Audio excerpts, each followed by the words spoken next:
Minhas irmãs e meus irmãos, muita paz. Perdoar e perdoar-se. Vamos primeiro falar sobre perdoar. Jesus veio à Terra e, agindo de maneira diferente de todos aqueles que pregavam religião na época, ele enfatizou a sua mensagem, ligou a sua mensagem, dando-lhe um aspecto educativo. Nós temos até um artigo que escrevemos, Jesus, o educador de almas. Ele não foi um místico, um orador que encantasse as pessoas, que falasse bonito e as pessoas ficassem chorando. Não há nenhum relato no Evangelho que Jesus tenha emocionado uma plateia, a ponto da plateia começar a chorar e etc. Não. Jesus levava uma mensagem à criatura, ao coração, buscando tocar o sentimento, mas a inteligência. Saber por que eu faço isso, por que eu devo deixar de fazer aquilo. Um verdadeiro instrutor. Um orientador. Eu não digo que foi um professor, né? Porque senão eu vou falar que eu sou colega de Jesus, né? Então, não me move esse desejo. Então, uma das coisas que Jesus enfatizou muito foi a necessidade do perdão. Porque o perdão é básico. O perdão é básico. Sem o perdão não há evolução espiritual. Ninguém cresce espiritualmente se não aprender a perdoar. Mas perdoar o quê? Perdoar tudo. Tudo. É um longo aprendizado nosso. Porque quando Jesus chegou à Terra, no meio do povo judaico, a vingança era perfeitamente aceita. Aceita. Estava lá no Velho Testamento, que a criatura pagava olho por olho, dente por dente, mão por mão, pé por pé. A lista é grande. Então, se ele quebrou meu braço, eu tenho o direito de quebrar o braço dele. Se ele furou meu olho, eu tenho o direito de furar o olho dele.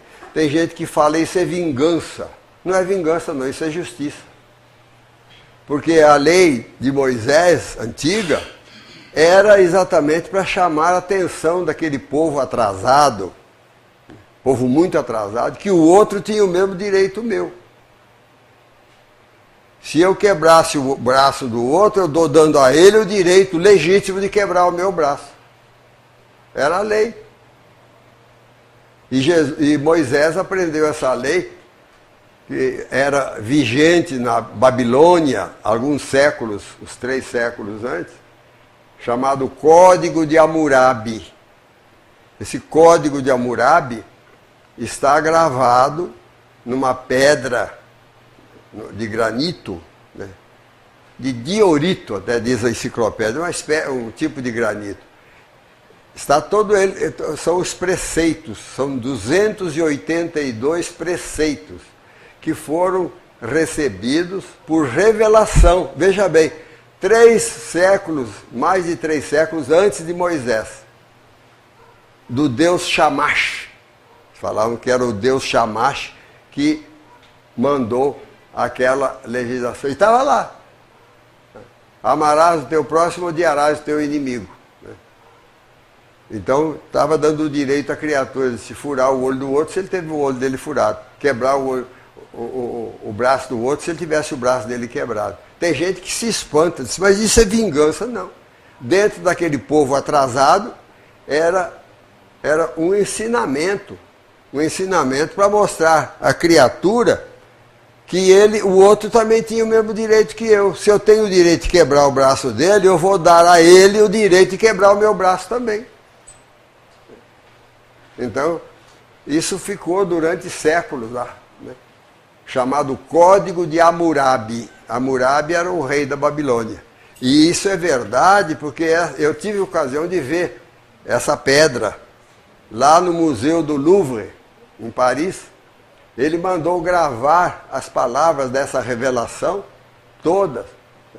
Eu não li porque são caracteres cuneiformes, né? Não é em português, nem em inglês, nem em francês, nem coisa nenhuma. Né? Mas os sábios, né, traduziram aquilo tudo, aqueles 282 preceitos. E Moisés, segundo alguns historiadores, deve ter se baseado nessa mensagem, né, trazida lá do Deus Shamash, né, para elaborar o seu código, que está no Velho Testamento. Amar a Deus sobre todas as coisas, mas odiar os seus inimigos. Está lá. E Jesus fala, lá no Sermão da Montanha, né, aprendestes o que foi dito, amareis o vosso próximo e odiareis os vossos inimigos.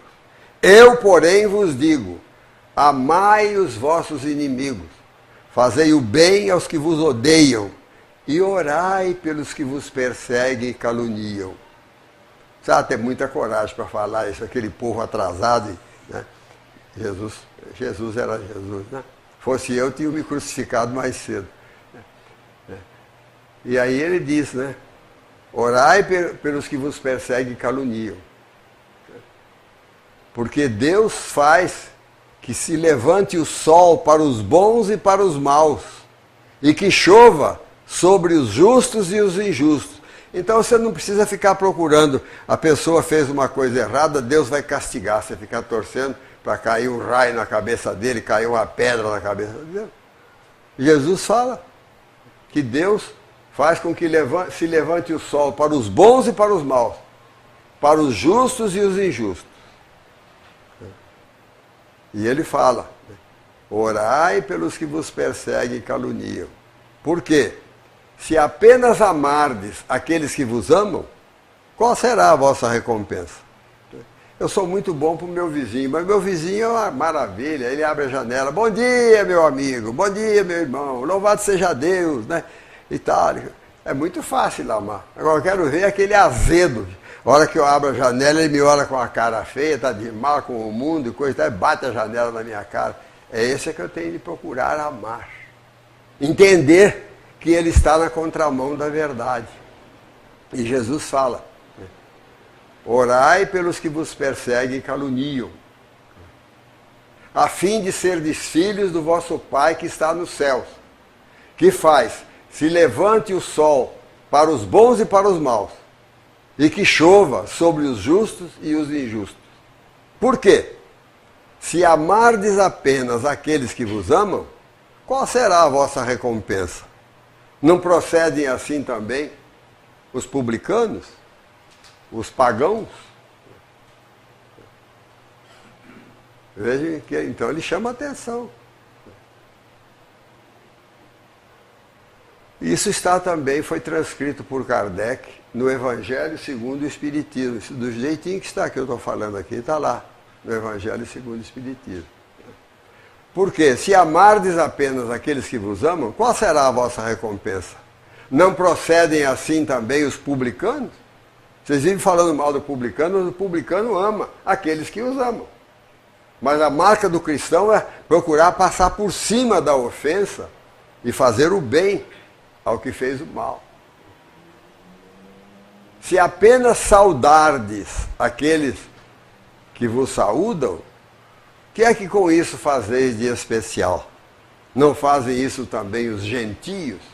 Os gentios eram aqueles, tem algumas traduções que dizem os pagãos, mas Jesus não batizou ninguém. Os gentios eram aqueles, os sírios, os gregos, os romanos que não eram judeus. Porque o judeu tinha uma ideia muito fechada sobre a religião dele, e aqueles que aceitaram Jesus sobre a mensagem de Jesus. É para nós. Entendeu? Então tem de pregar entre os judeus.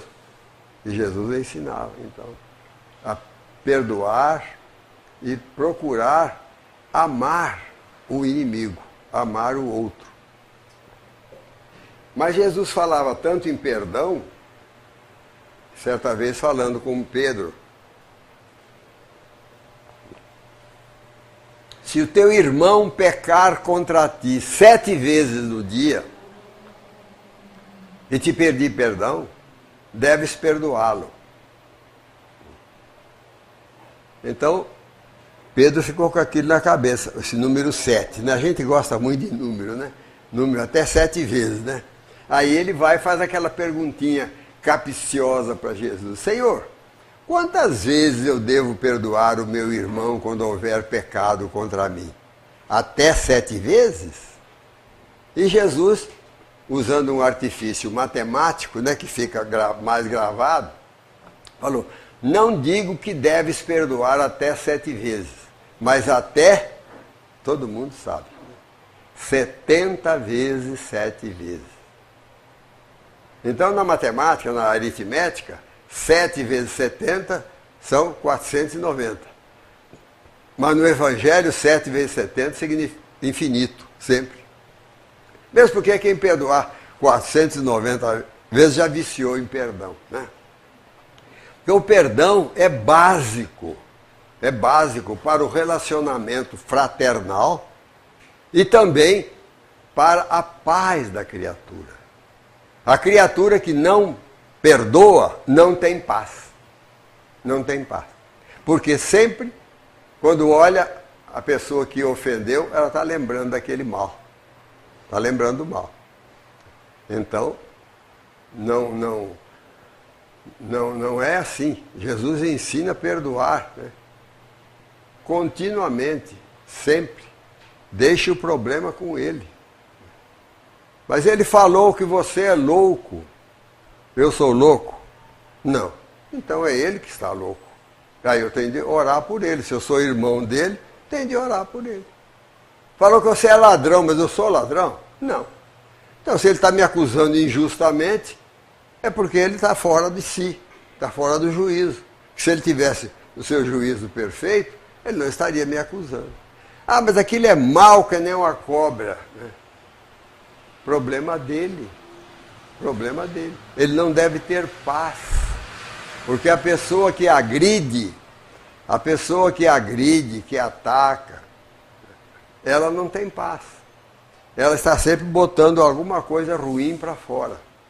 A pessoa que tem paz, você chega perto dela, ela tem sempre uma observação agradável das coisas. Agradável. Ela não tem aquele azedume. Porque há pessoas que são azedas mesmo. Né? E aí você tem de ter pena dessas pessoas, porque essas pessoas azedas, elas sofrem. Sofrem. Eu me lembro de uma historiazinha que eu li nas seleções ainda, quando eu era adolescente. Quando surgiu as seleções aqui no Brasil, 1900, não vou falar não, vocês vão pensar que eu sou muito velho. Né? 1942,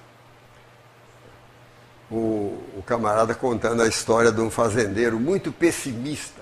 Tudo para ele era ruim. Né?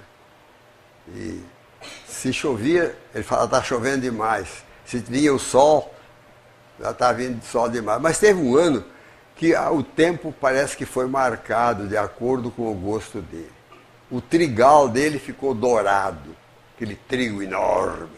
Aí o companheiro, o vizinho dele, estava cheio daquela reclamação. Ele, escuta, essa vez você não tem que chorar não, né? Porque essa lavoura, o trigo estava até desbordando, assim, de tão cheio que estavam os grãos, né? Aí ele olhou e disse, rapaz, é bom mesmo, mas uma colheita dessa suga a terra, que é uma coisa terrível. Né? Quer dizer, é a pessoa que não aprendeu a olhar as coisas pelo lado bom. Né? Está pensando que ia sugar a terra dele. E assim nós vemos. Né? E a doutrina espírita chama-nos a atenção para isso. Né? Para o fato de nós perdoarmos. Não adianta eu ficar pedindo aos espíritos, me ajuda, me abençoa, me dá um passe de noite, etc., se eu não faço a minha parte. Eu tenho de procurar me manter em paz. Em paz. Então, fazer aquela limpeza na nossa mente.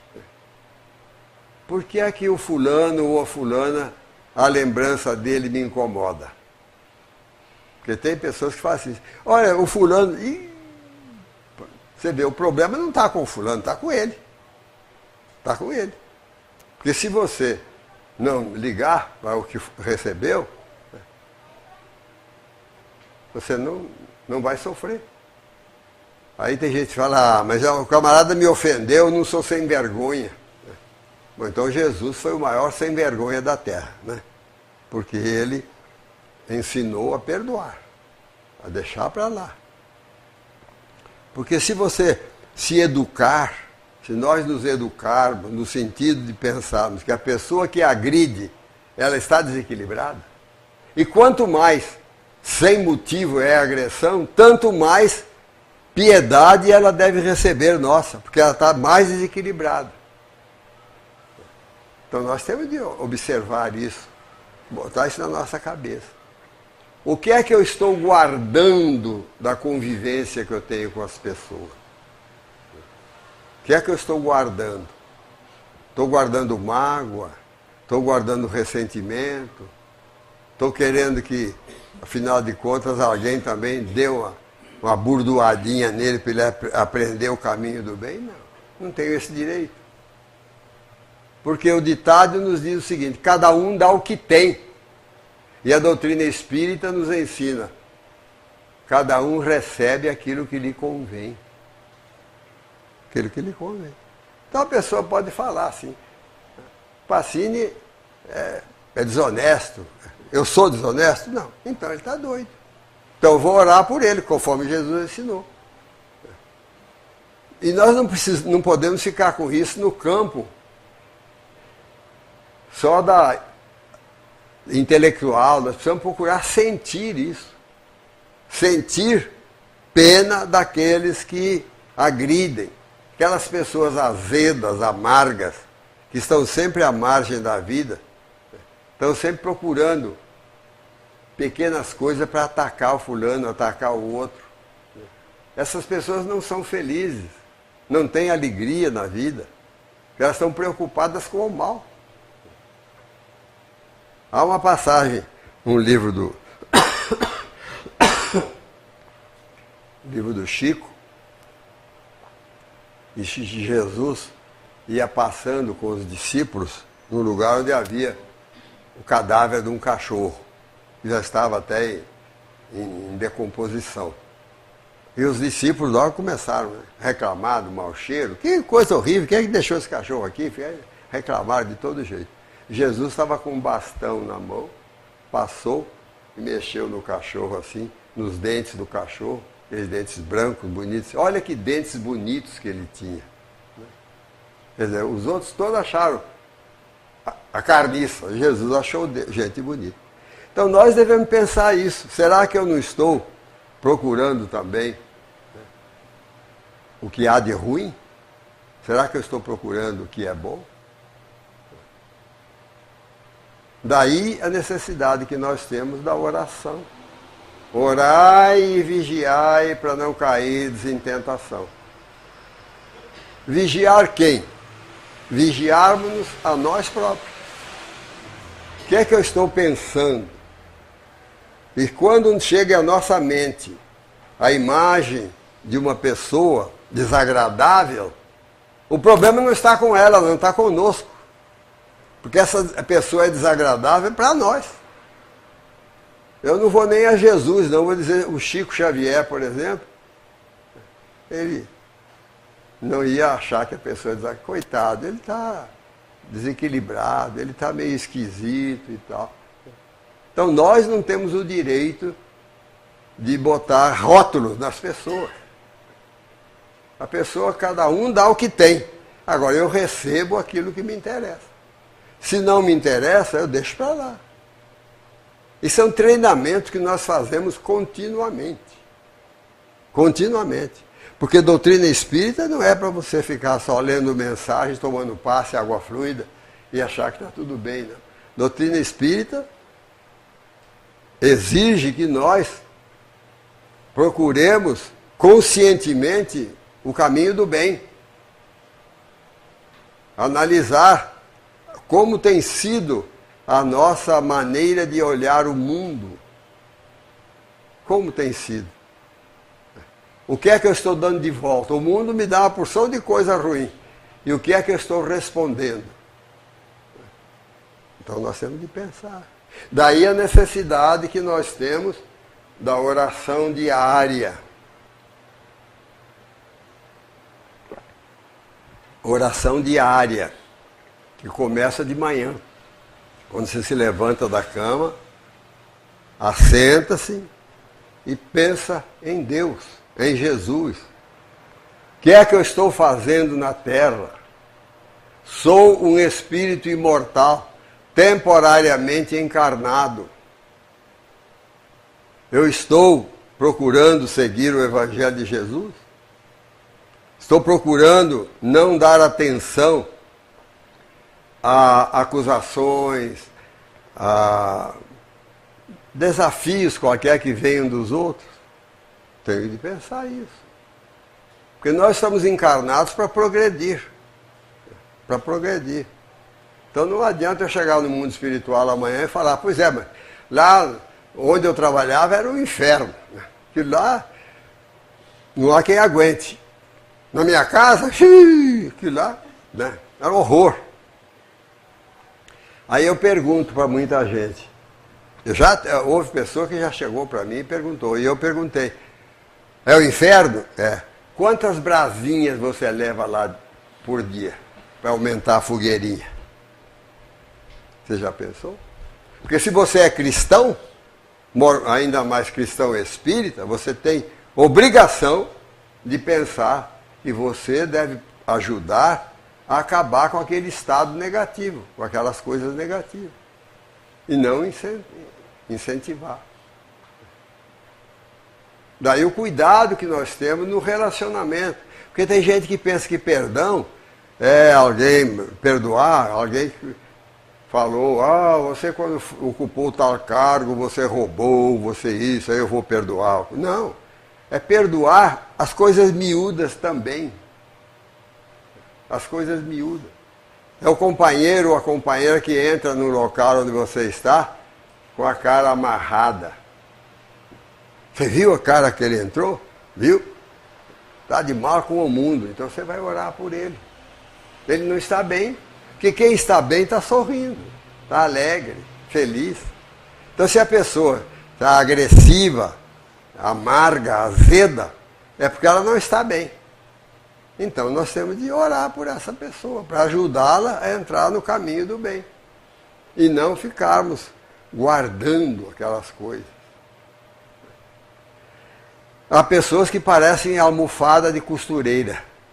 Vocês conhecem aquela almofadinha de costureira? Os alfaiates também usavam antigamente, põe no braço assim, aquela abraçadeira, cheia de alfinetinhas. Tudo que vem, fica ali. Né? Não.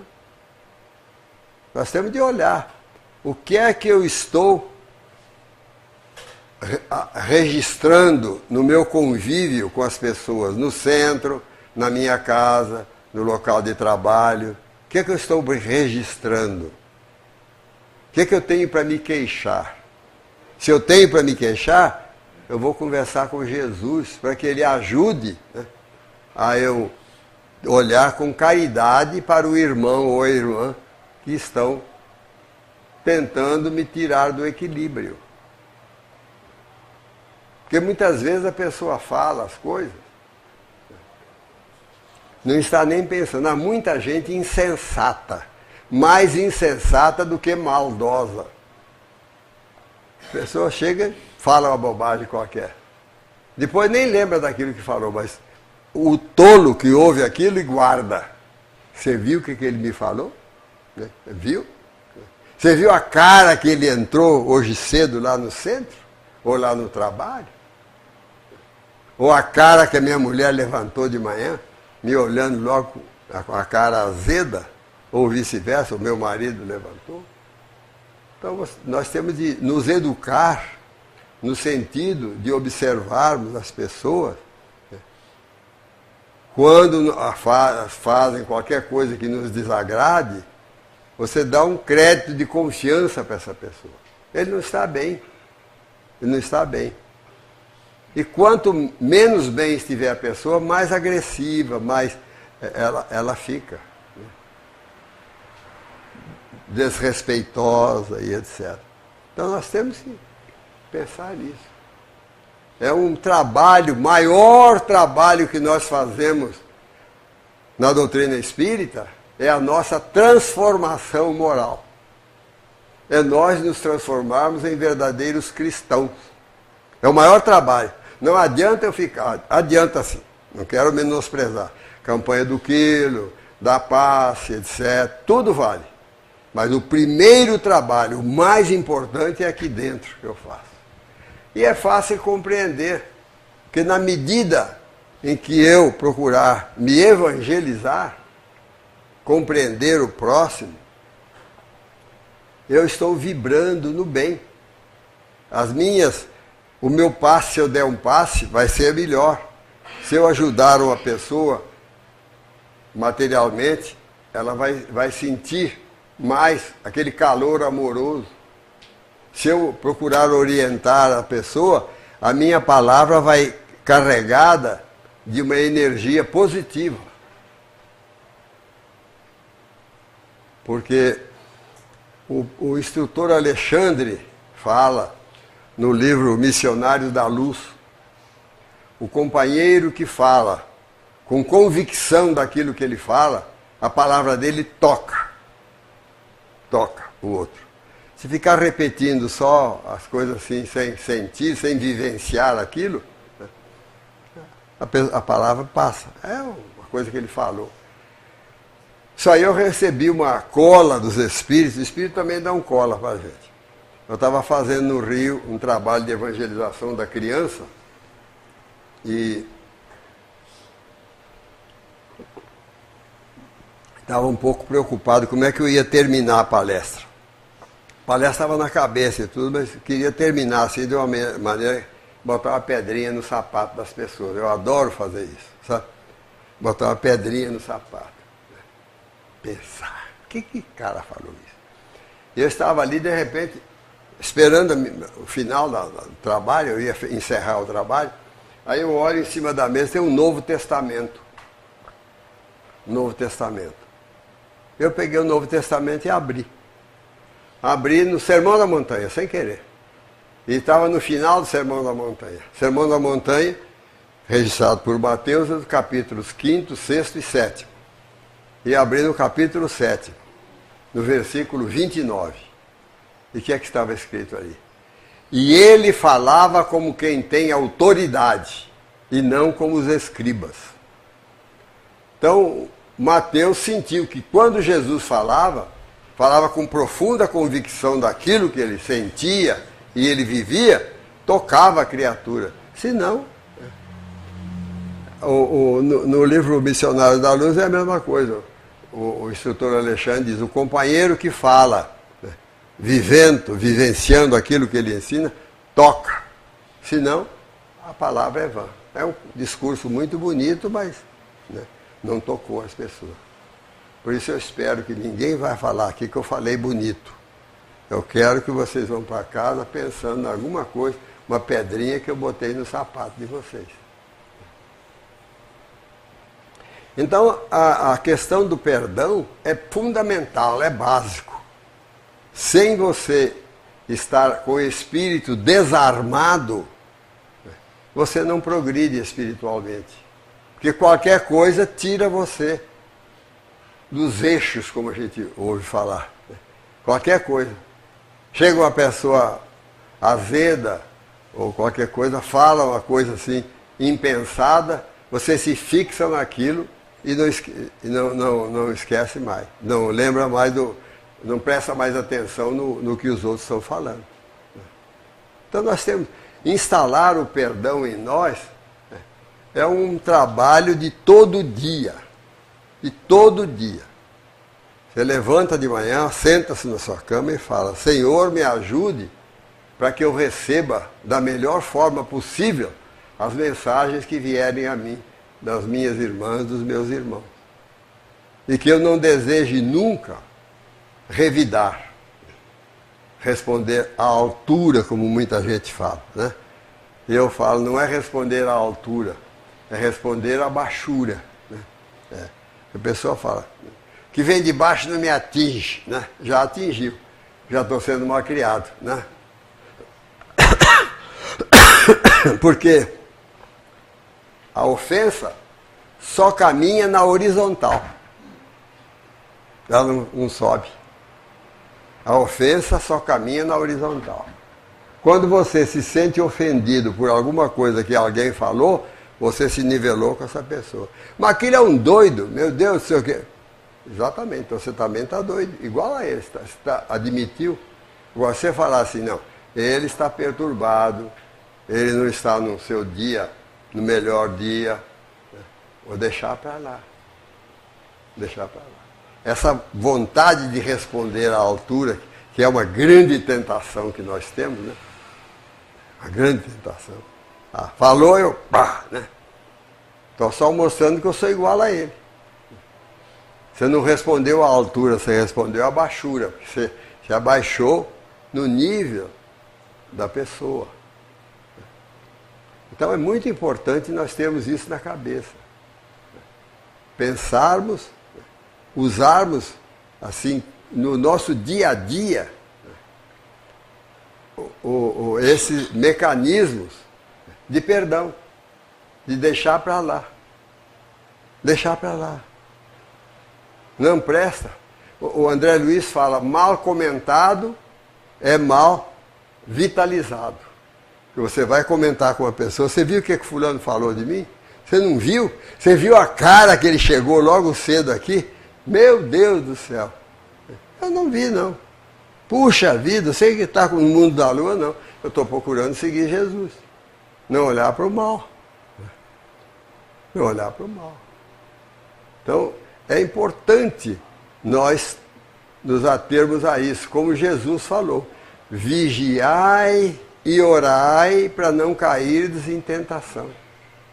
Vigiar quem? Os outros? Vigiar-monos. Aí eu vou fazer um pleonasmo, a nós próprios. Tem que tomar, porque o que eu recebo, eu não tenho responsabilidade sobre a agressão que eu recebo. Agora, eu tenho responsabilidade da maneira que eu reajo. Isso aí é da minha responsabilidade. Então a pessoa fala e eu reajo, né? Como eu já falei brincando aqui. Eu respondo à altura, né? A altura não, eu respondo à baixura. Né? A baixura, porque eu me abaixo para dar uma resposta agressiva também. Então nós devemos ter sempre buscar aquelas pessoas difíceis,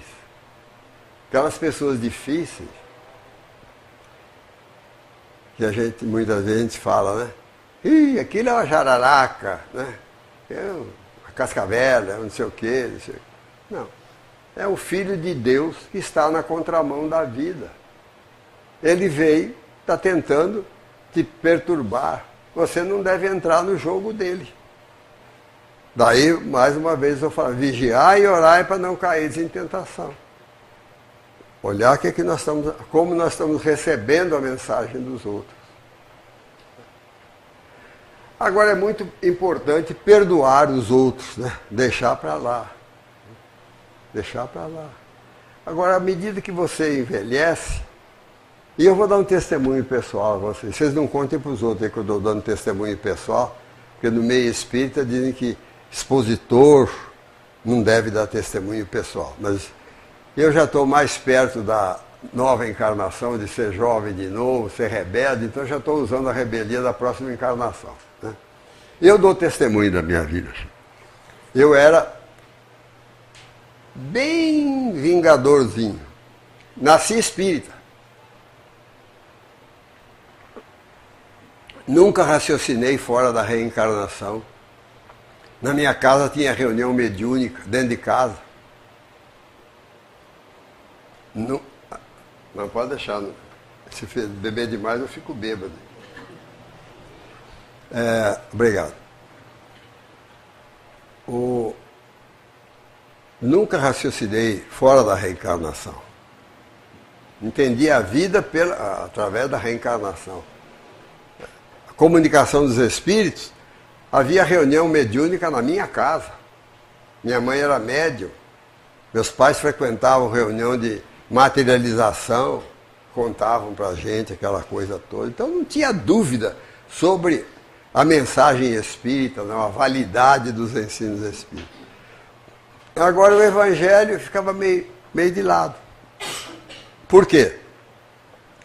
Porque infelizmente os irmãos e as irmãs se dedicavam muito à mediunidade, etc. Não havia reuniões de estudo. Isso aqui foi depois que eu já estava grandinho, que começaram as reuniões de estudo. O pessoal queria ver espetáculo mediúnico. Médium sentado à mesa, aquela mesa grande, médium dando murro na mesa, espírito revoltado e coisa e tal. Né? Então, e aí eu no grupo escolar falava, tudo doido. Né? A gente escutava os meninos. Mas eu nunca raciocinei fora da reencarnação, tive sempre consciência profunda da mediunidade, etc. E tal. Mas não fui evangelizado. A gente ouvia falar no Evangelho, um pedacinho que liam do Evangelho antes da reunião mediúnica, que estava o povo ali para assistir a reunião mediúnica, de porta aberta assim. Espírito comunicando, porta aberta, entrava, saía, quem quisia. Mas lia uma página do Evangelho, um pedacinho do Livro dos Espíritos, e depois aí, comunicação dos Espíritos, né? Só. Não havia aquela ênfase dada ao Evangelho de Jesus. Não. Então a gente não tinha isso. Eu cheguei a levar meus irmãos menores para o catecismo espírita, que era catecismo chamado na época. Ia lá no catecismo espírita, eu não, já era grandinho, mas levava os pequenos. Era aquela decoreba. O que é Deus? Inteligência Suprema Causa. Pegava o Livro dos Espíritos, ficava repetindo aquilo. Criança não tinha evangelização, não falava do Evangelho, das belezas do Evangelho de Jesus. Eu fui aprender a perdoar aqui em Juiz de Fora. Eu sou do estado de São Paulo, sou mineiro adotivo, já tenho mais de... Não vou falar quanto tempo não, senão vocês vão pensar que eu sou velho, né? Mas tenho mais de 60 anos aqui em Minas. Eu vim para cá com 20 e poucos anos, né? E estou com 90 agora, para vocês não ficarem pensando aí, olha a idade desse cara. E aqui em Juiz de Fora, uma pessoa que veio de lá onde eu vim, só que era uma pessoa muito evangelizada, essa pessoa me convenceu da necessidade de perdoar. Porque até então eu pensava assim, não, eu tenho que dar uma burdoadinha, né? Como é que ele vai aprender o caminho do bem? Ele vem e faz alguma coisa, eu dou uma burdoada nele, aí ele vai pensar. Né? E essa pessoa me convenceu das belezas do Evangelho, da beleza do perdão. E a partir daí eu comecei a trabalhar dentro de mim. A mudar os meus óculos, olhar os atos dos outros com caridade, com compreensão. Não ficar criticando isso, criticando aquilo. Aprendi aqui em Juiz de Fora. E como eu estou falando em evangelização da criança, eu sou um apaixonado por evangelização da criança. Estive em Belo Horizonte agora nesse fim de semana, fiz 2 palestras lá para 2 auditórios de umas 300 pessoas, apesar da chuva que caía. Né?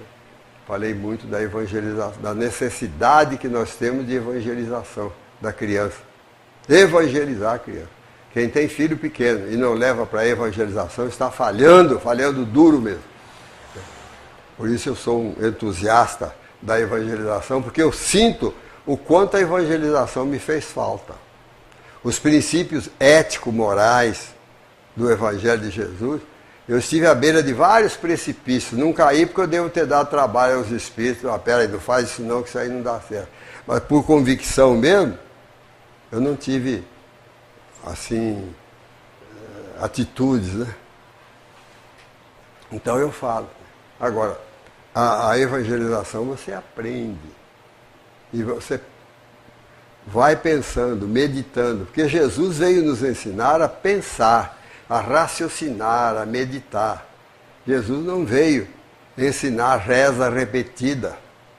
A doutrina espírita é uma doutrina de educação da alma. Eu tenho até um artigo que eu escrevi assim, Jesus, o educador de almas. Jesus não veio dar valor a essas coisas externas. Tanto que ele nunca tomou parte em um culto, nem nada. Não. Mas ele pega o hábito que tinha o judeu, de quando tem alguém fez qualquer coisa contra ele, ou ele fez alguma coisa para o irmão, ele fez uma coisa para o irmão, sentia a consciência pesada. Então ele mandava matar o animal, tirar o sangue, colocava num vaso e levava ao altar. Isso é a prática do judeu. E Jesus fala lá no Sermão na Montanha. Mateus registrou no capítulo 5, versículos 24. Se estás fazendo a tua oferenda diante do altar, você está levando o sangue do bicho para oferecer a Deus, e te lembrares de que teu irmão tem algo contra ti, deixa ali tua oferenda e vai primeiro reconciliar-te com o teu irmão. Então mostra que essa atitude exterior não adianta nada. A coisa é interior. E no versículo seguinte, o 25, ele diz assim, concilia-te com o teu adversário enquanto estás a caminho com ele. Infelizmente, as religiões ditas cristãs não dão assim essa ênfase, né, que devem dar. Concilia-te com o teu irmão enquanto estás a caminho com ele. E aí ele fala de sofrimento depois da morte, mas não fala sofrimento eterno, mas ele fala que das consequências da criatura andar na contramão da vida. Mas eu botei palestra perdoar, né? Perdoar só. E nos perdoar. Não tem uma vírgula aí, perdoar, perdoar-se. Né? Nós também devemos nos perdoar. Nos perdoar. Não ficar aí, eu vou para o umbral mesmo, eu sou errado, eu sou não sei o quê, não tem jeito. Eu vou contar um caso aqui, vivenciado por mim. Certa vez, de vez em quando, recebo uma pessoa lá em casa que vem conversar comigo, e chegou lá uma criatura, uma mulher, seus 35 anos, por aí, e queria falar comigo. Eu falei, pois não, minha filha. Aí ela começou a falar da vida dela. Que ela teve um pai que batia muito nela, batia na mãe, batia em todo mundo. Bebia muito e tal. E ela se casou e o marido repetiu o pai. E ela tinha um irmão que tinha necessidades especiais, né? Precisava tratar desse irmão. E ela então contou aquilo tudo. E eu comecei a ficar apavorado.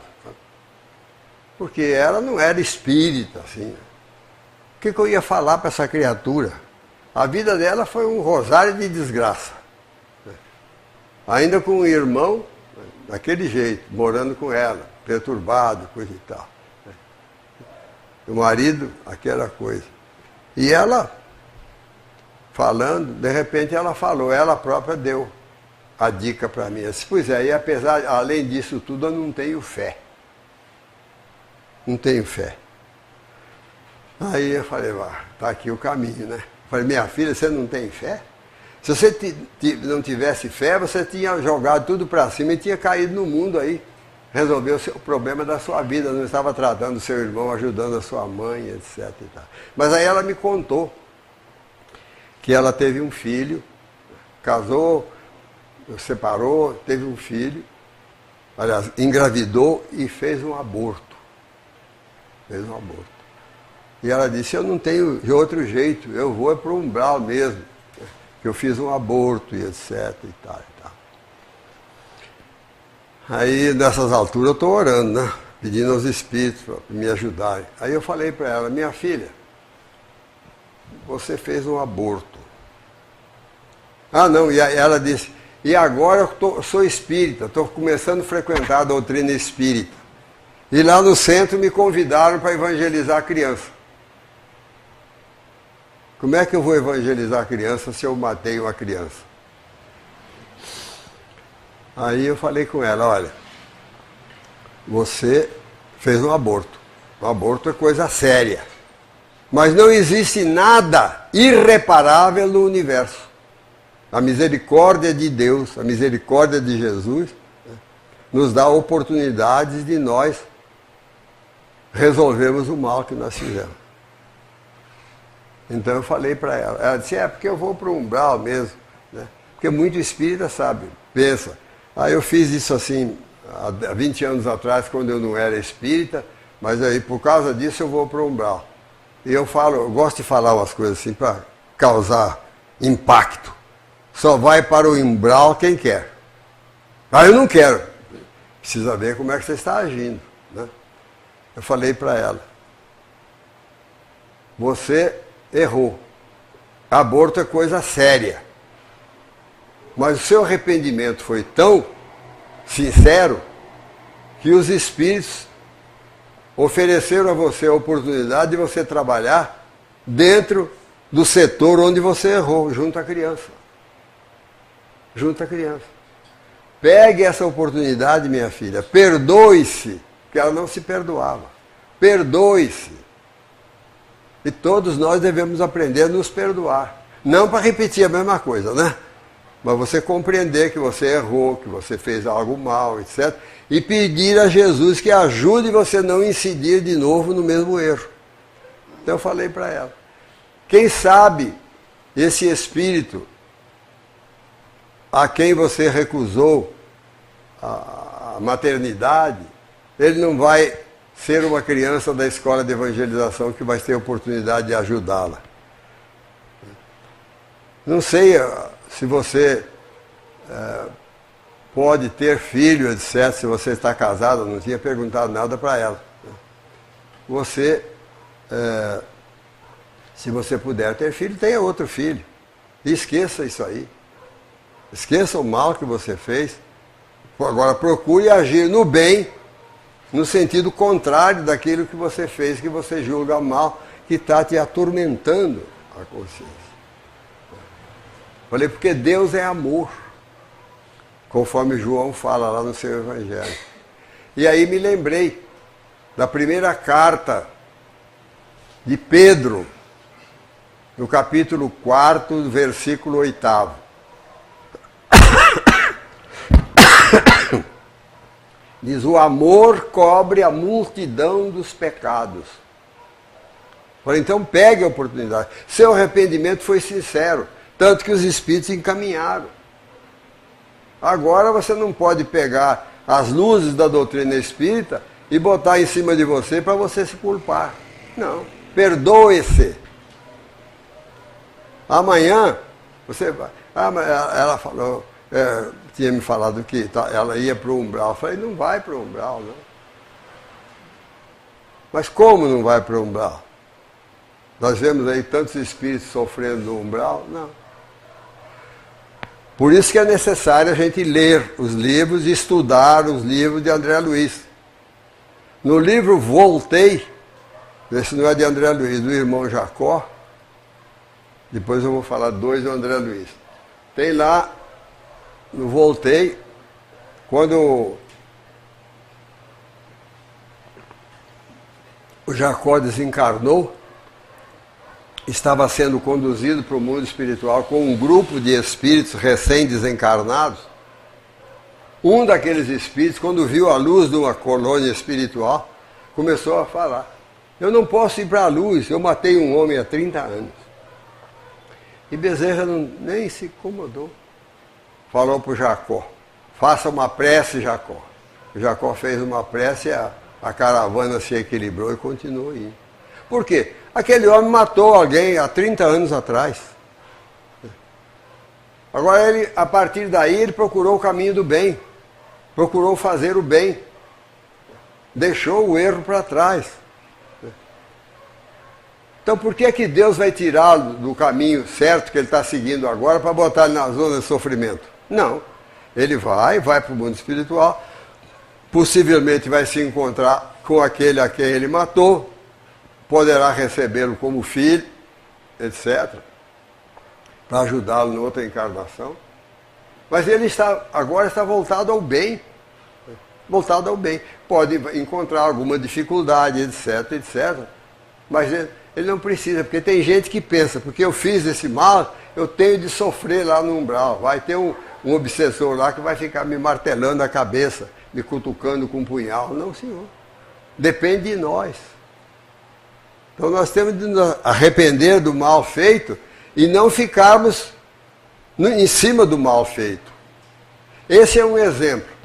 No livro Falando a Terra, há uma mensagem que André Luiz descreve lá de um cidadão. Até esse espírito é aqui de Ubá, essa região aqui. Ele tinha um amigo que há 40 anos atrás tinha matado um homem aqui na Terra.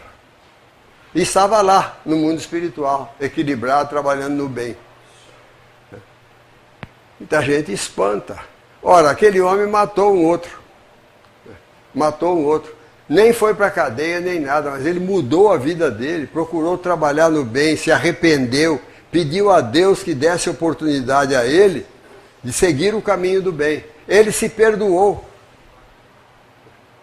Estava lá no livro Falando a Terra. É uma mensagem do Espírito, é a mensagem mais longa desse livro, Falando a Terra. Não me lembro o número do capítulo.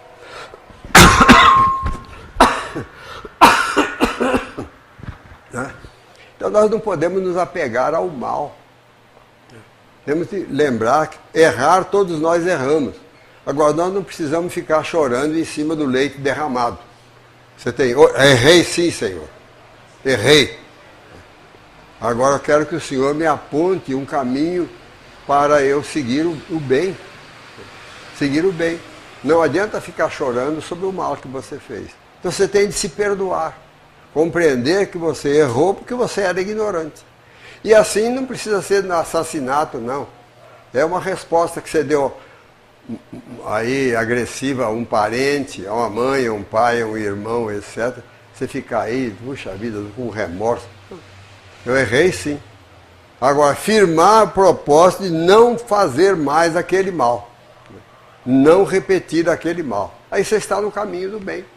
Não tem dúvida. Aí é perdoar os outros, mas perdoar-se também. Não ficar remoendo erros que você fez. Porque senão está danado. É buscar sempre fazer o bem. Seguir o caminho do bem.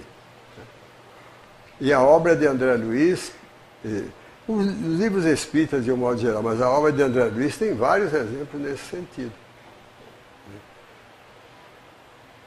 Muito obrigado e que Jesus nos abençoe.